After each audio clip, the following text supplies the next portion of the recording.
दीपक भाई,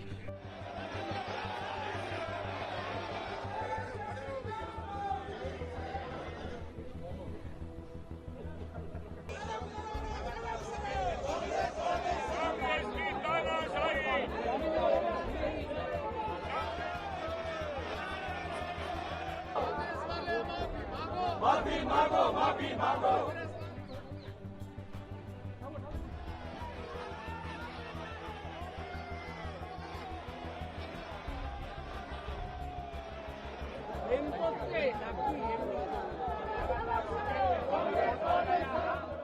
ये दीपक भाई पैर हट जाएंगे यार।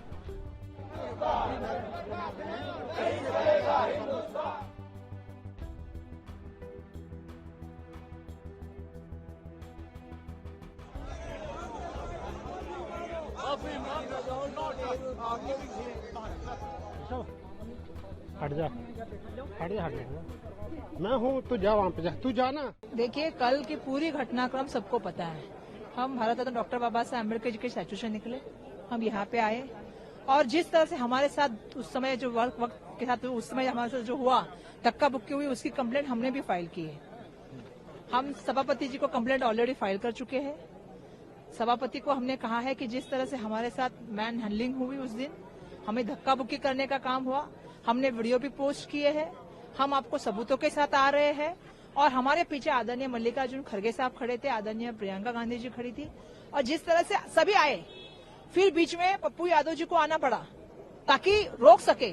लेकिन मेरा ये कहना है, जब आपके सामने महिला सांसद जा रही है, हमने 15-20 दिन से हमारा आंदोलन यहाँ पे चालू है, पूरे शांतता से हमारा आंदोलन चालू है। हम उनको जाने आने के लिए पूरी तरह से जो है वो रास्ता दे रहे। दुर्भाग्यपूर्ण बात है भाई साहब, एक दलित महिला के साथ आप ऐसा बिहेव करते हो और उसके ऊपर कोई कार्रवाई नहीं होती।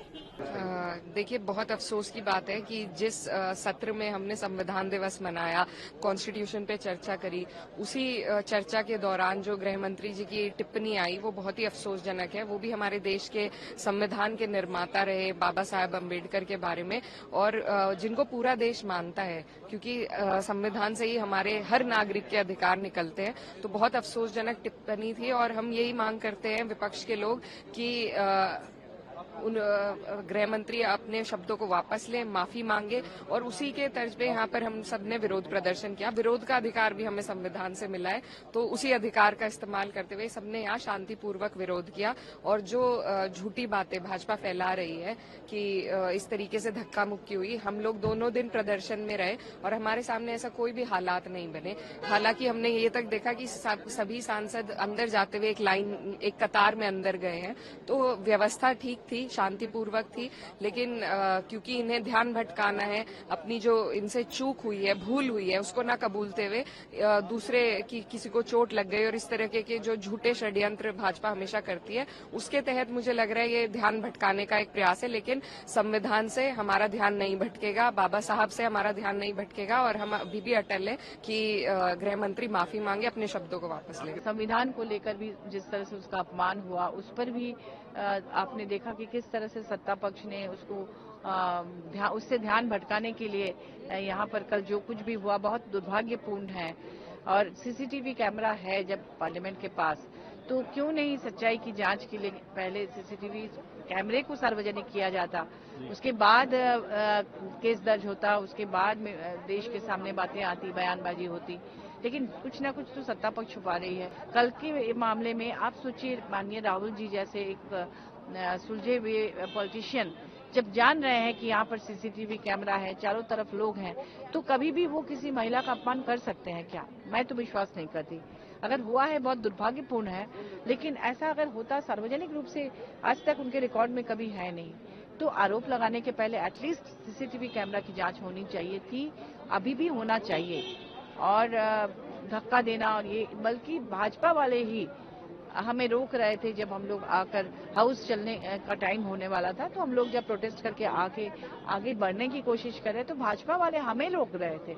ये उल्टा कर दिया गया, आरोप लगा दिया गया विपक्ष पर, क्योंकि सत्ता पक्ष वाले चाहे कुछ भी करें, उनके पास चूंकि तंत्र होता है तो कई बार ऑपोजिशन को दबाया भी जाता है। जनप्रतिनिधि लोकतंत्र का सबसे बड़ा प्रहरी होता है, लेकिन श्री राहुल गांधी जी और इंडिया अलायंस के सभी मेंबर्स ये बात भूल गए हैं। केवल संविधान झलकाने से आप संविधान के रक्षक नहीं बन जाते। कल बार बार सिक्योरिटी फोर्सेस ने श्री राहुल गांधी जी से आग्रह करा कि अल्टरनेटिव पाथ ले लीजिए। वे जानते थे कि एक पीसफुल डेमोन्स्ट्रेशन चल रहा है, लेकिन तो भी वे जानबूझकर और दुर्भावना के साथ धक्का मुक्की करते हुए हमारे जो जितने भी मेंबर्स ऑफ पार्लियामेंट वहां पे पीसफुली डेमोन्स्ट्रेट कर रहे थे उनके बीच में से निकले, उन्होंने धक्का दिया, जिसके कारण हमारे 2 साथियों को बहुत गंभीर और गहरी चोट आई है। वे अभी भी अस्पताल में हैं। उनका ये हिंसात्मक रवैया केवल अशोभनीय नहीं है, आपराधिक भी है। इसीलिए उनके खिलाफ कल एक कंप्लेंट हम लोगों ने पार्लियामेंट्री स्ट्रीट थाने में दी है। इसके साथ साथ उन्होंने हमारी नागालैंड की बहन ऑनरेबल सांसद कोन्याक जी के साथ जो शर्मसार करने वाला रवैया अपनाया है, उसके लिए उनको माफी मांगनी चाहिए।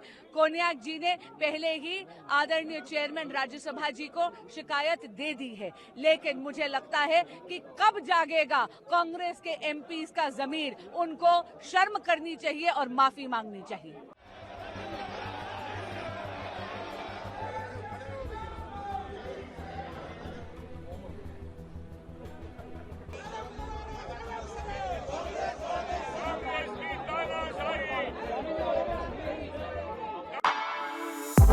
For exclusive and insightful videos, subscribe to our new channel ABP Live Premium.